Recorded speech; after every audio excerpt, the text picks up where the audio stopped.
Hello, this is Dr. Elbert Cheng here, and today's topic is incisional Asian upper eyelid surgery versus non-incisional Asian eyelid surgery.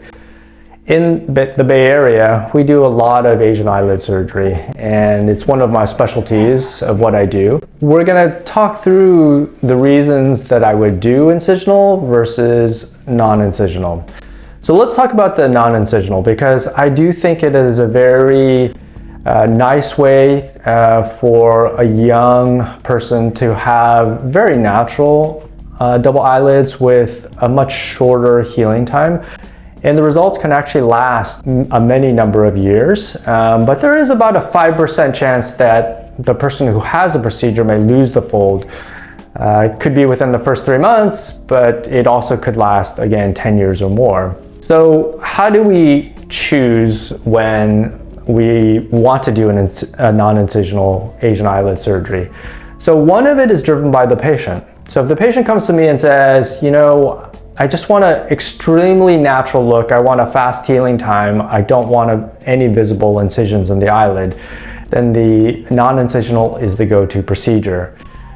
The things that I look for that may prevent the patient from getting a non-incisional are, I think, puffiness of the upper eyelid. I think that's the main criteria for me that would make it much more difficult to create the double eyelid. It's not that it's impossible, it's just the eyelid that's created would still be slightly puffy.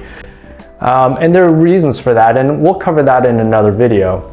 But as you can see by this patient, she's a young person who is, I believe she's getting ready to go to college. She could be actually already in college in between the first and second year of college. But again, summertime, she had a very specific window. She had found us and she wanted a very natural crease with a very fast healing time. So again, perfect patient for an Asian upper eyelid. She can open her eyes very widely, so she has nothing called what we call ptosis, where the eyelid kind of sags a little bit. Her eyelids above in the first photo are not puffy at all. When she closes her eyes, I could see kind of the demarcation of where the vascular structure is, or where the tarsal plate is. And that's a very important landmark for me for determining, is this patient also going to be a very good patient for the non-incisional technique. So the picture that you see now is, I believe she's 1 month out from non-incisional. We have videos showing her right after the procedure's done. I use a technique from my Korean colleagues, and with that technique, it's a very solid non-incisional technique that creates not just pinpoint like 1 or 2 or 3 points of contact to create the crease. We're creating really a meshwork of sutures and fixation points that really make this procedure a very hardy procedure.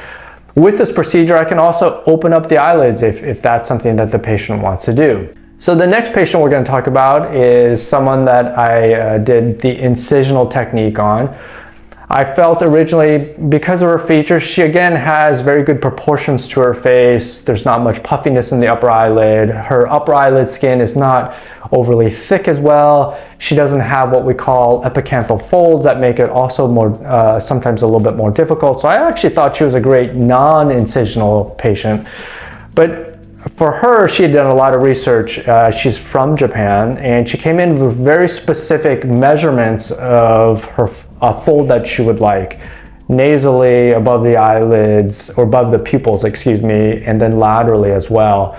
And so we talked through that. I love the fact that she gave me very specific numbers to go by, and we remove some skin. So that's the incisional technique. It's cutting skin out, taking a little bit of muscle, but being very conservative in how we do that, and fixating the skin to the deeper structures to create a fold. And in her case, she also, you know, felt pretty good at about a week, but I think really for her it was about 10 days to 2 weeks before she felt comfortable going out. Makeup, she could use, I usually allow my patients at 10 days after surgery to use makeup. She could resume normal, going to the gym and normal activity at about 2 weeks of time.